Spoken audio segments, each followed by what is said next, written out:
get to it. So we're going to just start with the most simple, basic way to do this first. And all you're going to do is we're just going to twist our feet. We're just going to go heels first, and we're going to move to the right, but you can start to the left, and then toes. And then heels, and then toes. And what you want to do with this is you want to try to get just one sound. So let's go back to the left next. We're running out of space already. So one sound with the heels, one sound with the toes. One sound, one sound. So that way you have control that everything's happening at the same time. As you can see, Azil's feet are a little bit more apart and mine are together. So you can play with whatever feels good to you. I wouldn't suggest anything wider than hip width though, because then it's going to be hard for you to keep your knees bent and build any sort of like smoothness to what you're doing. So that's the most basic, right? Our feet are together. We're making one sound with our heels, one sound with our toes. But before we move on, I want you to think about the technique here that's involved. So I'm going to go sideways for a second. Really lift your heels up off the floor. Try not to let it be like a little scoot action. When you do that, you don't get the sounds. You don't get the fun, like, clarity there, the sound. So really lift the heels, and then think of a little rainbow. Lift up and over for the toes. So we're lifting, and as I'm sideways, you can see that my knees stay bent the whole time when I'm doing this step. And as I go back, everything is staying nice and plie, bent knees, and we're making one sound. Okay, so now let's take that. That's the first, like, step one. And let's break that apart and give ourselves 4 sounds. So I'm going to face the side again, because I just want you to see, and I'm going to open my feet like this, so you can see one foot more than the other. Oh, sweet. Good. Hi, welcome. I can't see. He's so good. Hey, Morgan. Good morning. How are you? I love that you're always here with us. Thank you so much. So Morgan, I don't know, do you do crawls in your classes? So Morgan, if you're watching the replay when I'm talking to Morgan, Morgan's a dance teacher as well. And she's just starting teaching tap for the first time in a long time tapping, but she grew up with it. So this is all like refresh for her. But when you do crawls, make sure that whenever you're doing them, you push your kids for speed or push yourself for speed over time. So I'm going to open my feet like this just so you can see something for a second. When I'm doing I'm going to start with my right side. I'm going to go right heel, left heel. And at that quick moment, you're going to see my toes are kind of sideways. So if I'm facing the back, right, left, my toes are going to be to the side, okay? Then I'm going to go right, left. When you go slow, you can really articulate that side.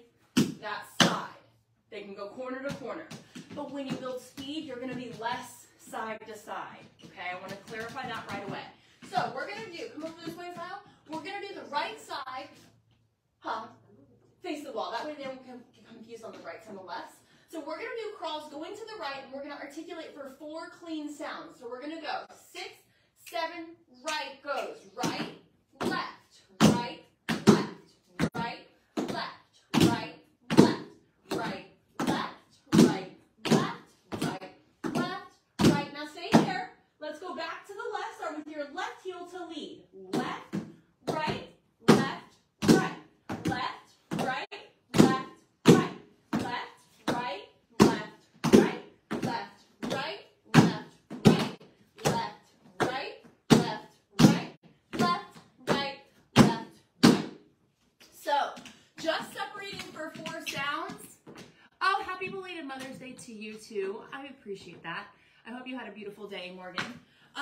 So when you're doing your articulated crawls, when we're really separating everything out, when you start to build speed, I'm going to scooch over here.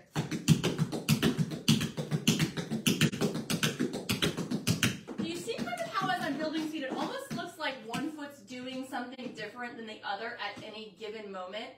It's kind of a really fun way to start adding angles and lines into your dancing. So you'll, my arms look so silly, but you'll notice that the legs kind of make different angles. And so when we're talking about choreography, this is a random side note here, but when we're talking about dance choreography, we're becoming a tap dancer, somebody that does tap choreography. When you're thinking about dancing, it's not just so technical, like brush, brush, step. It needs to be somewhat entertaining, right? Or who's going to want to watch you? And you're going to not even have as much fun with it either. So when you're tap dancing, try to find ways that you can add lines and angles and directional changes to your choreography. So crawls are great to add into your warm-up because they can be something that you can add in the middle of a really fast, shuffly, flat, hop, ball change combination, and you just put some crawls in there, and now you've taken this like up, up, up, down into the ground. Okay, so you've gone from up to down, so you've added variations. So, again, let's go over this. So when we go to the right side, we're going to separate right heel first, right toe first. When we flip it back to the left side, we're going to go left heel first, left toe first.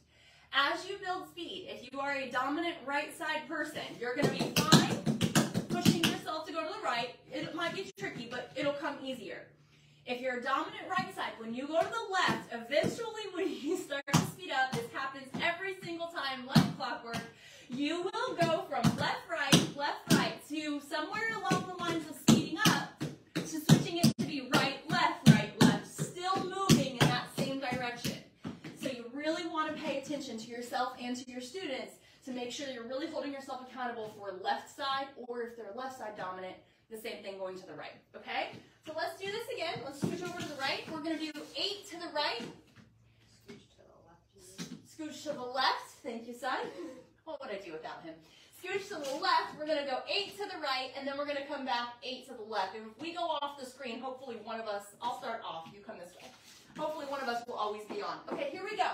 5, 6, 7, 8. Right, left. Oh, we got to start with our heels. 5, 6, 7. Right heel. 1, 2, right, left. Good. Right, left.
Yelling it nice and loud.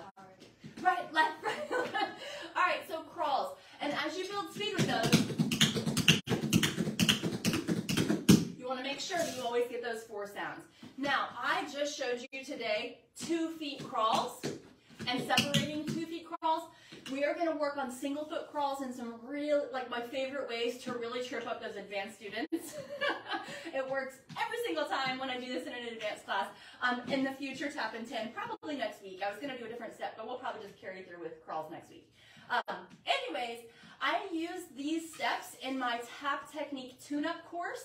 So if you are already a solid beginner dancer, you're like, I've got some experience. I'm not a beginner anymore. Like I'm not at phase 1.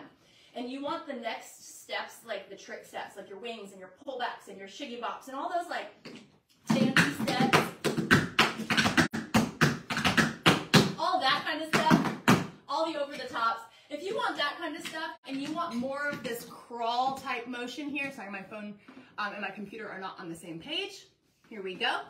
If you want all of that, message me because I have a whole course for that. And that's called Tap Technique Tune-Up. That would be great for dancers